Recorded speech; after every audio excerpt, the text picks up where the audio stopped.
కలెక్టర్పై దాడి కుట్ర ఆధారాలు బయటపెట్టిన శ్రీధర్ బాబు సంచలన వ్యాఖ్యలు కూడా నిన్న అక్కడ ఉన్నటువంటి అభిప్రాయాలు విన్నా తర్వాతే ఫార్మాపై నిర్ణయం దాడి వెనుక కుట్రదారులు ఎవరో తెలుస్తాం అనే నేపథ్యం కూడా ఉంది. ఆయన మొత్తం ఆధారాలతో సహా కూడా బయటపెట్టినటువంటి నేపథ్యం కూడా మనం చూస్తున్నాం. అరాజక శక్తులతో అధికారులను బెదిరిస్తే ఊరుకోం, సంక్షేమ అభివృద్ధిని అడ్డుకుంటే ఉపేక్షించాం, జర్నలిస్టుల సంక్షేమానికి కట్టుబడి ఉన్నాం. ఐటీ పారిశ్రమల శాఖ మంత్రి దుద్దిల్ల శ్రీధర్ బాబు కొడంగల్ నియోజకవర్గంలో లగచల గ్రామంలో కలెక్టర్పై జరిగిన దాడిని ఐటీ పరిశ్రమల శాఖ మంత్రి దుద్దిల్ల శ్రీధర్ బాబు ఖండించారు. ఆ దామరకండకు కుట్రదారులు ఎవరో సమగ్ర విచారణ జరిపి కఠిన చర్యలు తీసుకుంటామని హెచ్చరించారు. రైతులు ప్రజల అభిప్రాయాలను విన్న తర్వాత ఫార్మా పరిశ్రమపై నిర్ణయం తీసుకుంటామని చెప్పారు. రౌడిజం గుడ్డతో ఎవరైనా ప్రభుత్వ అధికారులను బెదిరిస్తే సాయించబోమని హెచ్చరించారు. సంక్షేమ అభివృద్ధి కార్యక్రమాలకు అడ్డుకుంటే తాము ఉపేక్షించలేదని చెప్పారు. మంగళవారం హైదరాబాద్లోని సిఎల్పి కార్యాలయంలో ఎమ్మెల్యే బాలు నాయక్తో కలిసి ఆయన విలేకరులతో మాట్లాడారు. వికారాబాద్ జిల్లా కలెక్టర్పై జరిగిన దాడిని ఘటనను ప్రభుత్వం తీవ్రంగా పరిగణిస్తుందని తెలిపారు.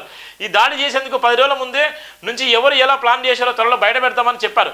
కలెక్టర్ చొరవ తీసుకొని ప్రజల సమస్యలు తెలుసుకునేందుకు లగచెల్లకు వెళ్లారని ఈ సందర్భంగా వివరించారు. అయితే ఈ పథకం ప్రకారమే కొందరు అమాయక రైతులను రెచ్చగొట్టి దాడి చేయించాలని ఆరోపించారు. ఇప్పటికే ఈ ఘటనపై ప్రభుత్వం విచారణ చేపట్టిందని గుర్తు చేశారు. ఈ అవమానుష కాండకు పాల్పడిన కుట్రదారులు ఎవరో విచారణ చేస్తున్నామని, తమ ప్రభుత్వం ప్రజాస్వామిక స్ఫూర్తిగా ముందుకు వెళ్తుందని చెప్పారు. కానీ అధికారం పోయిందన్న ఆక్రోశంతో తమ ప్రభుత్వం మంచి పని చేస్తున్న అడ్డుకుంటున్నారంటూ బీఆర్ఎస్ పార్టీ నేతలు వేరేశాలని ఈ సందర్భంగా ఆయన తప్పుపట్టారు.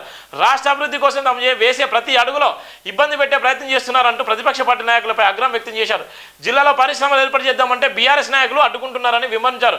ఆ దాడి వెనుక ఎవరున్నారో, ఆ రాష్ట్ర అభివృద్ధి కాకుండా చేయాలని ఎవరు చూస్తున్నారో అన్ని విషయాలు త్వరలో బయట పెడతామని కూడా ఆయన చెప్తున్నటువంటి నేపథ్యం కూడా ఇక్కడ మనం చూస్తున్నాం. దానికి సంబంధించినటువంటి ప్రధాన వార్త కూడా ఇక్కడ ఉన్నటువంటి నేపథ్యం. దానికి సంబంధించిన సీఎం తమ్ముడు సీఎం అన్నగారు కూడా ఏం మాట్లాడో చూద్దాం.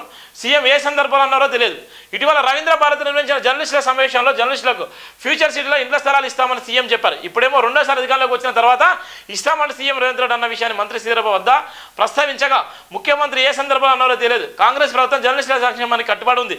తమ ఎన్నికల మేనిఫెస్టోలో కూడా జర్నలిస్టుల సమస్యలను పొందుపరిచాం. వారి సంక్షేమానికి తాము ప్రాధాన్యత ఇస్తాం. ఇప్పటికే జర్నలిస్టు దీర్ఘకాలిక సమస్యల గురించి పరిష్కరించామని మంత్రి గుర్తు చేశారు. ఆయన మొన్న జర్నలిస్టుల సమస్యలను రవీంద్ర భారతిలో చెప్పిండు పట్టాలు ఇచ్చే సందర్భంలో. ఇప్పుడు దానికి సంబంధించిన కోఆర్డినేషన్లో ఇలా మంత్రులు ఏం మాట్లాడుతున్నారో, మంత్రులకు ఉన్న సీఎం గారికి మరి ఏం డైరెక్షన్ ఉందో తెలియదు. కానీ ఇలా మంత్రులు ఒక విధంగా మాట్లాడతారు, సీఎం ఒక విధంగా మాట్లాడడం నేపథ్యం ఉంది.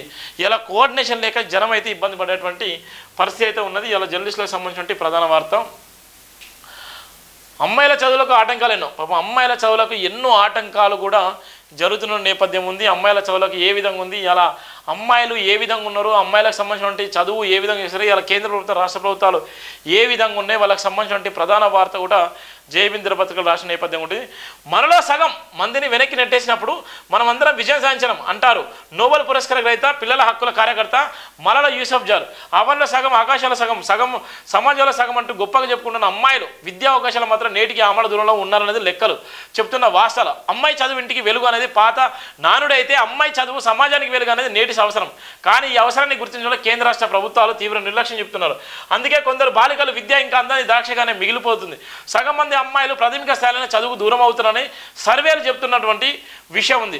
బాల్యవ్యాలు రోజు రోజుకు పెరిగిపోతున్నాయి. లైంగిక వేధింపులు గ్రామీణ ప్రాంతాల్లో రవాణా సౌకర్యాలు సరిగ్గా లేకపోవడంతో బాలికల చదువుతో వెనుకబడుతున్నారు. అదే విషయాన్ని ఇటీవల national commission for protection of child rights NCPCR మాజీ చైర్పర్సన్ మెగాసేన అవార్డు గ్రహీత శాంతి సినిమా నొక్కి చెప్పారు.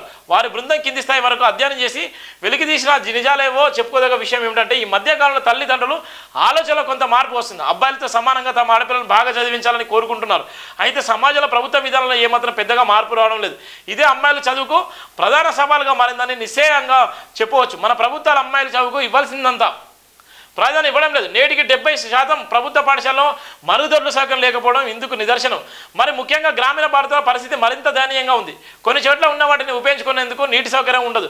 దాంతో అవి మురికి కుప్పలుగా అనవాళ్ళుగా మారిపోయాయి. దీనివల్ల యుక్త వయసుకు వచ్చిన అమ్మాయిలు పాఠశాలకు వెళ్లేందుకు ఆసక్తి చూపడం లేదని, బద్దలను చదువు మానేస్తున్నారని పలు సర్వేలు బయటపడిన వాస్తవం. కళ్యాణ్ లక్ష్మి, షాది ముబారక్ అంటూ అమ్మాయిల పెళ్లి చేసుకునేందుకు నిధులు కేటాయించేందుకు ప్రభుత్వాలు తెగ పోటీ పడుతున్నాయి. అమ్మాయిల పెళ్లికి చూపిస్తున్నంత ఆసక్తి చదువుకు మాత్రం చూపించడం లేదంటూ శాంతి సినిమా చేసిన విమర్శలు నిజం లేకపోలేదు. బాలికలను వంటింటికే పరిమితం చేయాలని పురుషోత్యధిక భావాజాలని ప్రభుత్వాలు పనిగట్టుకొని మరీ ప్రచారం చేస్తున్నాయి. అందుకే విద్యా అవకాశాలు మెరుగుపరిచేందుకు నిధులు కేటాయించడం లేదు. పాఠశాల హాస్టల్లో అమ్మాయిలకు అవసరమైన మౌలిక సదుపాయాలపై దృష్టి పెట్టడం లేదు. ఇక కేంద్రం జాతీయ విద్యా విధానం ప్రవేశపెట్టింది, కానీ దానికి అవసరమైన నిధులు మాత్రం కేటాయించలేదు. ఈ విధానంలో తీసుకొచ్చిన అత్యాధునిక మార్పులను అందుకోలేక పేదలకు విద్య మరింత ఆర్థిక భారంగా కూడా కాబోతున్న నేపథ్యం ఉంది. ఇలా ఎవరైతే ఉన్నారో పాపం పిల్లలకు ఎంత భయంకరంగా ఉంది. ఇలా ఇది నిజంగా ఇలా రాష్ట్రం జరుగుతున్న నేపథ్యం కేంద్ర ప్రభుత్వం నుంచి వచ్చిన నిధులు ఉన్నాయి, ఇలా రాష్ట్ర ప్రభుత్వం నుంచి వచ్చే నిధులు ఉన్నాయి. ఇవాళ ఉన్నటువంటి గవర్నమెంట్ ఏదైతే గవర్నమెంట్ హాస్పిటల్ కానీ గవర్నమెంట్ స్కూల్లో పోతే కనీసము టైలెట్స్ ఉంటాయి, బాత్రూమ్లు అంతంత మాత్రం ఉంటాయి, అక్కడ ఉన్నటువంటి వాటర్ సమస్యలు ఉంటాయి, అక్కడ ఉన్నటువంటి మహిళలను చిన్నపిల్లలను పట్టించుకున్న నాదుడే ఉండడు. ఎంత భయంకరంగా ఉంటుందంటే అంత భయంకరంగా ఉన్నటువంటి వార్తలు అయితే మనం చూస్తున్నాం.